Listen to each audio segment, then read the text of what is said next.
এই রমজানের ২৭ আমলের এই সংকলন কোরআন হাদিস ঘেটে আমি গবেষণা করে এটা বের করেছি। বগুড়ার হাফেজ সাহেব যেভাবে শুনিয়েছেন, এটা মিরাকল ছাড়া এটা সাধারণ কোনো বিষয় নয়। আসসালামু আলাইকুম ওয়া রাহমাতুল্লাহি ওয়া বারাকাতুহু। ওয়ালাইকুম আসসালাম রাহমাতুল্লাহি ওয়া বারাকাতুহু। আমরা হযরতের মুখ থেকে ২৭টি আমল শুনেছি রমজান বিষয়ে। আমি আপনাদের সামনে ২৭টি আমল বলার চেষ্টা করছি ইনশাআল্লাহ। মাশাআল্লাহ। ১ নম্বর আমল রমজানের চাঁদ দেখা। জি। ২ নম্বর আমল রমজানের রোজা রাখা। ৩ নম্বর আমল রমজান মাসে রাত্রি যাপনের তারাবি পড়া। ৪ নম্বর আমল সাহরি করা। ৫ নম্বর আমল সাহরি শেষ সময়ে সাহরি করা। ৬ নম্বর আমল ইফতার করা। ৭ নম্বর আমল তাড়াতাড়ি ইফতার করা। ৮ নম্বর আমল ইফতারের দোয়া করা। ৯ নম্বর আমল সাহরি ও ইফতারে খেজুর খাওয়া। ১০ নম্বর আমল সকল ধরনের পাপাচার থেকে নিজেদেরকে বিরত রাখা। ১১ নম্বর আমল অধিক পরিমাণে দোয়া করা। ১২ নম্বর আমল মিথ্যা কথা এবং কাজ থেকে বিরত থাকা। ১৩ নম্বর আমল বিভিন্ন ধরনের অশ্লীলতা, বেহায়াপনা, ঝগড়া বিবাদ থেকে রমজান মাসে বিরত থাকা। মাশাআল্লাহ। ১৪ নম্বর নেক আমল করা, বেশি বেশি ভালো আমল করা। ১৫ নম্বর ইস্তেগফার করা। ১৬ নম্বর রোজাদার ব্যক্তিকে ইফতার করানো, যেটা আমাদের সমাজে খুবই কম। ১৭ নম্বর পবিত্র কোরআনুল কারীমকে তেলাওয়াত করা। ১৮ নম্বর পবিত্র কোরআনুল কারীম শুধু তেলাওয়াত করা না, পরস্পরের মধ্যে তেলাওয়াত শোনাশুনি করা। ৯ নম্বর দান সদকা করা। ১৯ নম্বর। এরপরে ২০ নম্বর ১৯ নম্বর দান সদকা এবং ২০ নম্বর হচ্ছে তাহাজ্জুদের সময় ভোর রাত্রে উঠে নিজের জন্য এবং সকলের জন্য দোয়া করা। সঠিক। ২১ নম্বর উমরা করা। ২২ নম্বর, এটা বেশি গুরুত্বপূর্ণ, পবিত্র রমজান মাসের শেষ দশকে ইতিকাফ করা। ২৩ নম্বর পবিত্র মাহ রমজানের শেষ দশকে আমলের মাত্রাকে বৃদ্ধি করা। মাশাআল্লাহ। ২৪ নম্বর রমজানের শেষ দশকে ঈদের শপিং আনন্দ উল্লাস ভুলে পরিবার পরিজনকে ডেকে তুলে বেশি থেকে বেশি আমল করা। মাশাআল্লাহ। ২৫ নম্বর পবিত্র মাহ রমজানের শেষ দশকে লাইলাতুল কদরকে সন্ধান করা। ২৬ নম্বর পবিত্র মাহ রমজানের শেষ দশকে লাইলাতুল কদরের একটি স্পেশাল দোয়া, যেটা আল্লাহুম্মা ইন্নাকা আফুউন তুহিব্বুল আফওয়া ফাফু আননি, এই দোয়াকে বেশি থেকে বেশি পড়া। এবং ২৭ নম্বর পবিত্র যে ফিতরার যে বিধান আমাদের আল্লাহু আকবার। নারায়ে তাকবীর, নারায়ে তাকবীর। আর আল্লাহ তাআলা আপনাকে উত্তম দান করুন। মাশাআল্লাহ। আপনাকে একটু উপহার দেব, দাঁড়ান দাঁড়ান।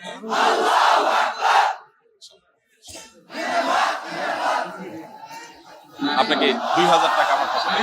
ইনশাআল্লাহ, ইনশাআল্লাহ। নগদ অর্থ পুরস্কার পেয়েছেন, মাশাআল্লাহ। মাশাআল্লাহ, মাশাআল্লাহ। কি নাম ভাই আপনার? নাকি মাইকটা দেন একটু। হাফেজ ফাহাদ হোসেন। ফাহাদ হোসেন। জি। আপনি ২৭টা আমলকে আগে কখনো শুনছিলেন? জি না, আমি আজকে প্রথম শুনেছি এবং মুখস্থ করে আপনাদের সামনে উপস্থাপন করেছি। সুবহানাল্লাহ। ভাইরা আমার এর আগের রেকর্ড আপনাদেরকে আমি বলেছি। গত ২ বছর আগে এই রমজানের ২৭ আমলের এই সংকলন কোরআন হাদিস ঘেটে আমি গবেষণা করে এটা বের করেছি এবং ২ বছর আগে নোয়াখালীর সোনাইমুড়িতে আমি এই বক্তব্য রেখেছিলাম ঘণ্টাব্যাপী। আমার মনে আছে সেদিন এক যুবক দাঁড়িয়ে টানা ২৭টি আমল আমাকে শুনিয়ে দিয়েছেন, কিন্তু আজকে এই বগুড়ার হাফেজ সাহেব যেভাবে শুনিয়েছেন, এটা মিরাকল ছাড়া এটা সাধারণ কোনো বিষয় নয়। একটি জায়গায় তিনি বাদলেনও না, একটু ভাবতেও থাকে হলো না। আল্লাহ রাব্বুল আলামিন তাকে এলেমে, আমলে, তাকওয়াতে, তাহারাতে সবকিছুতে আল্লাহ তাআলা বরকত দিয়ে কামিয়াব করুন। আল্লাহ আমাদের সবাইকে আমলের তৌফিক দান করুন। বগুড়ার মানুষ চ্যালেঞ্জে এগিয়ে গেল এবং সকল রেকর্ড ভঙ্গ হয়ে আমি নতুন করে আপ্লুত হলাম। আল্লাহ তাআলা আমাদের সবাইকে রমজানের পুরা সমস্ত আমলগুলোকে যথাযথভাবে আমল করার তৌফিক দান করুন। আমি খুশি হয়ে আমার ভাইকে ২০০০ টাকা আমার পকেটে ছিল, ২০০০ টাকা ভাইকে হাদিয়া দিলাম। আর আমার লেখা বই ভাইকে উপহার দিয়েছি। তিনি একজন অন্ধ মানুষ হয়ে তিনি মনোযোগের সাথে মুখস্থ করেছেন। তিনি যদি আজকে লিখে রাখতেন তাহলে আমি বলতাম যে লিখে লিখে তিনি আবার চর্চা করেছেন, শুধু শুনেছেন মনোযোগ দিয়ে এবং মুখস্থ করেছেন। ওয়াজ মাহফিল তো এরকম হওয়া দরকার যে ওয়াজ মাহফিলে কথা শুনবে সেটা আবার শোনাবার মতো যোগ্যতা থাকবে, এইভাবে শুনবে। আল্লাহ আমাদের সবাইকে সেভাবে শোনার তৌফিক দান করুন। হযরতকে সামনে রেখে বলতে চাই যে আমাদের দৃষ্টিহীন ব্যক্তিদের জন্য একটা পদ্ধতি রয়েছে, ব্রেল পদ্ধতি। আমি চাইবো যে আপনার এই আসুনা ফাউন্ডেশনের মাধ্যমে যেন এই বইটা যেমন চতুষ্মান ব্যক্তিরা পড়তে পারছে, আমরা যেন ব্রেল পদ্ধতিতে করতে পারি সে ব্যবস্থা আপনি করবেন, এবং ইনশাআল্লাহ ব্রেল করতে যত রকমের সহযোগিতা হয় আপনাকে আমি করবো ইনশাআল্লাহ। ইনশাআল্লাহ ইনশাআল্লাহ, মাশাআল্লাহ, জাযাকাল্লাহ খায়ের। ভাইয়ের আবেদন আমরা ইনশাআল্লাহ বিদিনিল্লাহ বিবেচনা করব। আল্লাহ চাহেন তো যে অন্ধ ভাইদেরকে জন্য, অন্ধ বোনদের জন্য, অন্ধ মানুষদের জন্য আমরা দেখি আসুন্নাহ ফাউন্ডেশন দিয়ে কিছু করা যায় কিনা। জাযাকাল্লাহ খায়ের, ধন্যবাদ আপনাকে, আপনি বসেন। ভাইরা আমার, বাকি যুবক আর কে কে শুনতে পারবেন? কিন্তু আমাদের তো প্রশ্নোত্তর আরো কাজ আছে।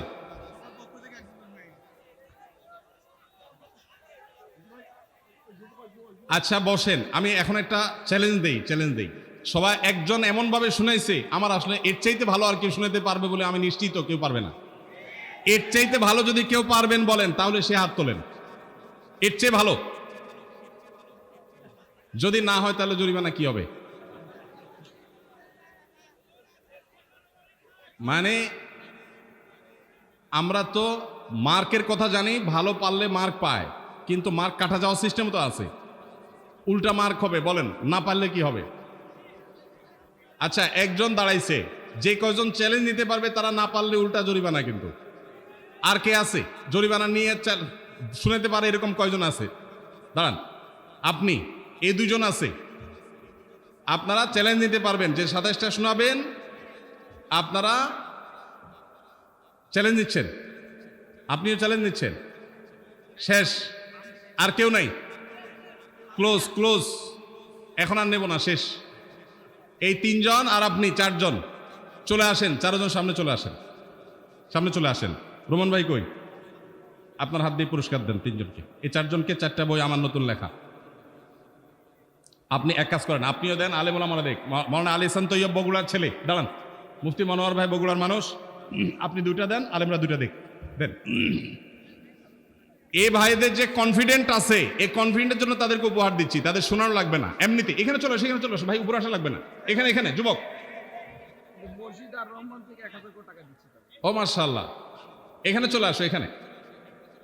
মাশাআল্লাহ, হ্যাঁ, মুফতি মনোয়ার ভাই একজনকে দেন। মাশাআল্লাহ। ও, মসজিদ আর রহমানের তরফ থেকে আমাদের রুমন ভাই 1000 করে টাকা দিচ্ছে এদেরকে। মাশাআল্লাহ, ঠিক আছে ইনশাআল্লাহ। আসো, ওরে উপরে আসতে দেন। ঠিক আছে ভাই, ও ভাইয়ের হাত থেকে নেন। মাশাআল্লাহ। মাহফিলের সভাপতি সাহেব জমা আমাদের প্রিয় আতিকুর রহমান রুমন ভাই, তিনি মসজিদ আর রহমানের তরফ থেকে, মাহফিল আয়োজকের তরফ থেকে সবাইকে 1000 করে টাকা দিয়েছেন। মাশাআল্লাহ। আচ্ছা, এই 27টা আমলের মধ্যে প্রথম 10টা বলো দেখি। তুমি হাত মিলাতে আসছো, ধরা পড়ছো। মাইক দেন। হ্যাঁ, বলো। একটু বসেন।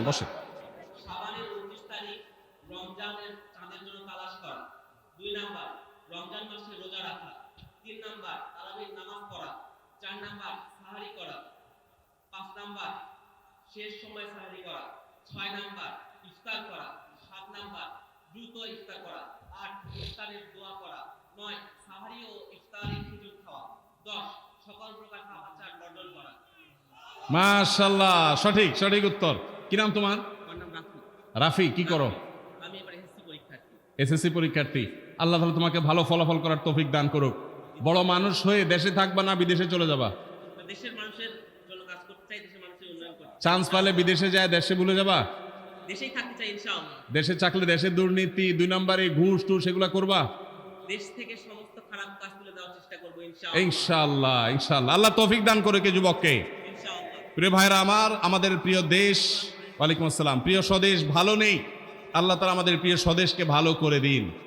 আমাদের এই দেশে যত প্রকার অনাচার আছে, যত প্রকার অন্যায় আছে, যত প্রকার অবিচার আছে, এগুলোকে ধুয়ে মুছে সমুদ্রে নিক্ষেপ করতে হবে ইনশাআল্লাহ। আল্লাহ আমাদের সবাইকে সততার সাথে প্রত্যেককে যার যার জায়গায় কাজ করার তৌফিক দান করুন। আমাদের এই প্রিয় স্বদেশকে, প্রিয় মাতৃভূমিকে সকল অনাচার মুক্ত আল্লাহ তাআলা করে দিন।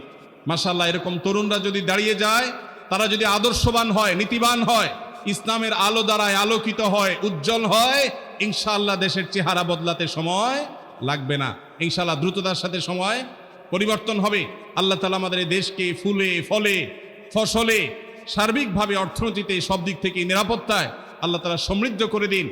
এই দেশ যাদের কারণে পিছিয়ে আছে, যাদের অনাচারে, দুর্নীতিতে, অপরাধ কর্মে, আল্লাহ তাআলা তাদেরকে হেদায়েত দান করুন।